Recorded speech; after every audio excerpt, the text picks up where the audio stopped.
जीवन कौशल सत्र से संबंधित चर्चा। आज का विषय अपने गुस्से को समझना। आज की चर्चा का उद्देश्य गुस्से के कारणों को पहचानना, गुस्से को काबू करना सीखना। आप सबका स्वागत है। मैं हूं आपकी जीवन कौशल सहजकर्ता। आज हम अपने गुस्से को समझने के विषय पर चर्चा करेंगे। चलिए शुरुआत एक कहानी से करते हैं।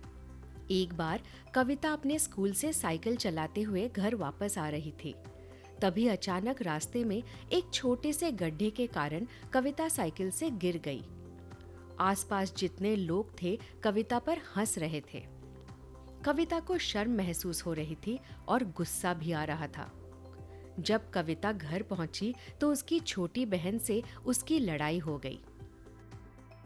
कुछ देर बाद कविता की माँ खाना लेकर आई और कविता को खाना खाने के लिए जिद करने लगी। और फिर कविता को इतना गुस्सा आया कि उसने थाली फेंक दी।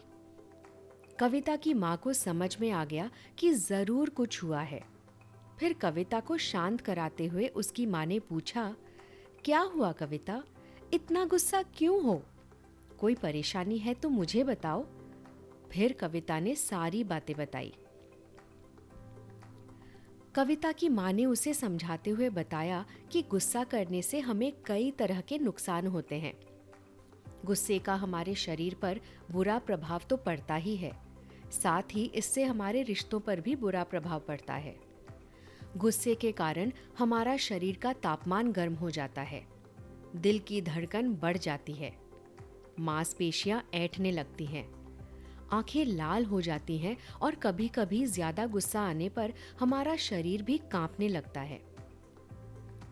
कविता, जब हम गुस्से में होते हैं तो हम समझ नहीं पाते और कभी-कभी बातें ऐसी कह देते हैं जो हमारे दोस्तों और परिवार के लोगों को अच्छी नहीं लगती और इससे हमारे रिश्तों में भी दरार आ जाती है। जिस तरह से मौसम के अनुसार हमारे आसपास के वातावरण के तापमान में बदलाव होते हैं, उसी तरह से गुस्सा हमारे शरीर के तापमान में कई बदलाव लेकर आते हैं। जैसे जैसे हमारा गुस्सा बढ़ता है, वैसे वैसे हमारे शरीर का तापमान बढ़ने लगता है।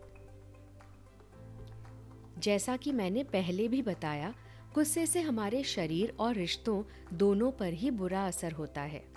इसलिए हमें अपने गुस्से को काबू में करने की आवश्यकता है। कविता को माँ की बात समझ आई और उसने माँ से पूछा कि किस तरह से अपने गुस्से को कम किया जा सकता है। कविता की माँ ने कविता को अपने गुस्से को कम करने और शांत रहने के कुछ उपाय भी बताए, जैसे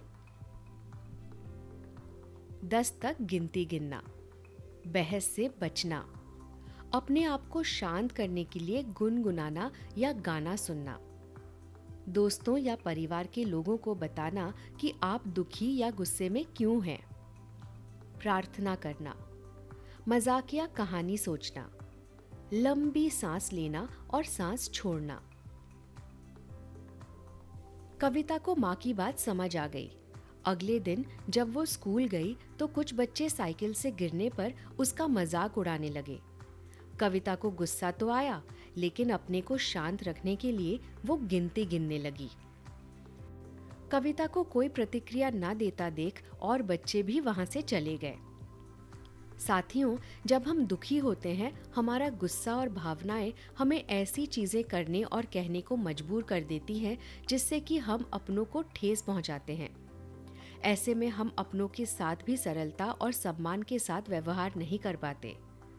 कई बार हम ऐसी बातें कह देते हैं जिसे कहने की न हमारी इच्छा होती है और न ही विश्वास। जैसे कि तुम एक बुरे दोस्त हो, तुम अच्छे नहीं हो।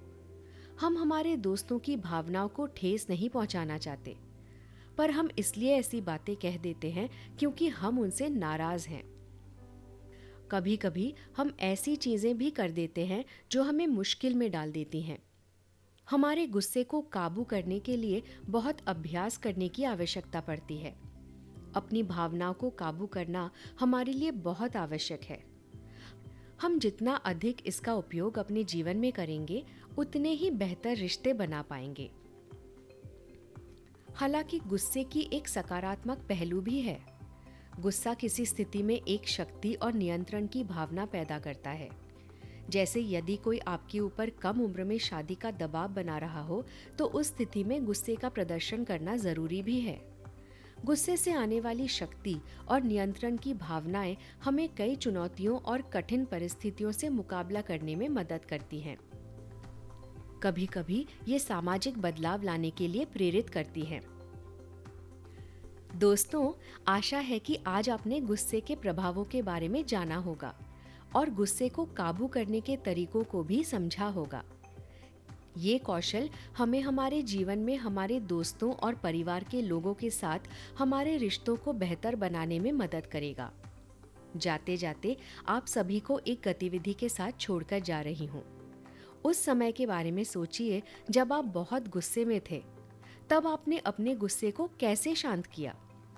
आप अपने अनुभव हमें व्हाट्सएप के जरिए लिखकर या अपनी आवाज में रिकॉर्ड कर भेज सकते हैं।